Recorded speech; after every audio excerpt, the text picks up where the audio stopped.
அன்பு உள்ளங்கள் அனைவருக்கும் இனியதொரு காலை வணக்கம். அன்பு உள்ளங்களே, இந்த புத்துணர்வான இந்த ஒரு காணொளியில் நம்ம இன்றைக்கி நம்மளுடைய ஊரை தான் நம்மளுடைய பார்த்து கொண்டிருக்கோம். ஊரில் இருக்கக்கூடிய நம்ம வயக்காடு தான் இப்போ நம்ம பார்க்க போகிறோம்.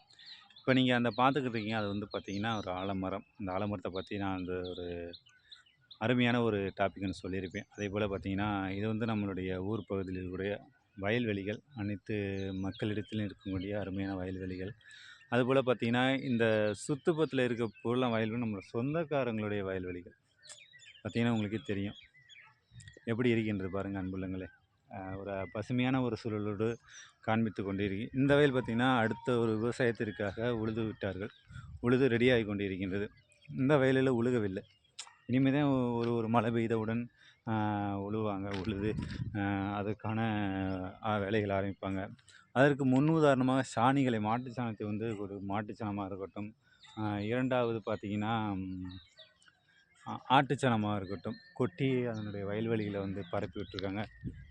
பாருங்கள், கும்ம கொட்டி போட்டுருவாங்க. அதுக்கப்புறம் மழை பெஞ்சோன்னே பார்த்திங்கன்னா அதை அப்படியே எல்லா பக்கமும் கொஞ்சம் கொஞ்சமாக அப்படியே விவசாயத்திற்கு அப்படியே கிளச்சி விடுவாங்க. எல்லா பக்கமும் போகணும்ல.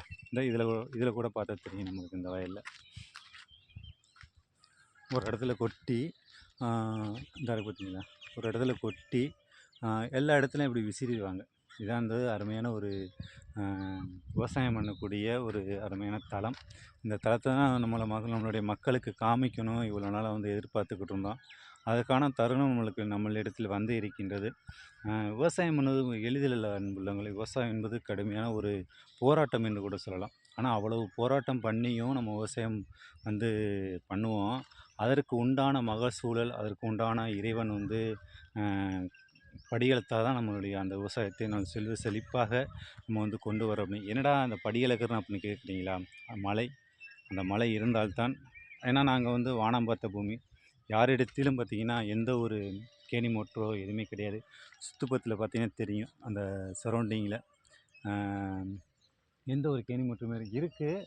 ஆனால் காட்டுப்பகுதியில் இருக்கின்றது. அது அவங்க சொந்த யூஸ்க்காக வச்சுருக்காங்க. அதை நம்ம எதுவும் கேட்க முடியாதுல்ல, சரிங்களா? அதுபோல் நம்ம விவசாயம் பண்ணுறது அவ்வளோ எளிது கிடையாது. அதுக்கு 2 தடவை உழுது போடணும். உழுது போட்ட பிறகு அதை மறுபடியும் உழுகணும். உழுத பிறகு அப்புறம் பார்த்திங்கன்னா புழுதி அடிக்கணும். அதுக்கும் பார்த்திங்கன்னா விதை விதைக்கும் போதில் மானம் பார்த்து, பூமி பார்த்து, மழை பெய்ந்தால் மட்டுமே நம்ம விவசாயம் பண்ண முடியும். சும்மா விவசாயம் பண்ண முடியாது நண்பர்களே. மழை எப்படா மழை பெய்யும் காத்துக்கிட்டு இருப்போம். அதே போல் விவசாயம் பண்ணுறோம்னா அதுக்கு மழை பெய்து விதை விதைத்த பிறகு 2 நாளுக்கு 3 நாட்களுக்கு பிறகு தான் அடுத்த ஒரு மழை சாரலாக விழ வேண்டும். மழை அதிகமாக விழக்கூடாது, கம்மியாக விழக்கூடாது. சாரலாக விழுந்தால் மட்டுமே அந்த விவசாயம் செல்வ செழிப்பாக இருக்கும். இல்லைன்னு வச்சுங்களேன், ஒரு மாதிரியாக போயிடும். அதுக்கடுத்து மஞ்சள் பூத்து போகும். அந்த முளைத்து அப்படியே கட்டி கட்டியாக இருந்துச்சுன்னு வச்சுங்களேன், மஞ்சள் பூத்து போகும். அது ரொம்ப ஒரு கஷ்டம். இதை அருமையான ஒரு வீடியோவில் அடுத்த வீடியோவில் பார்க்கலாம்.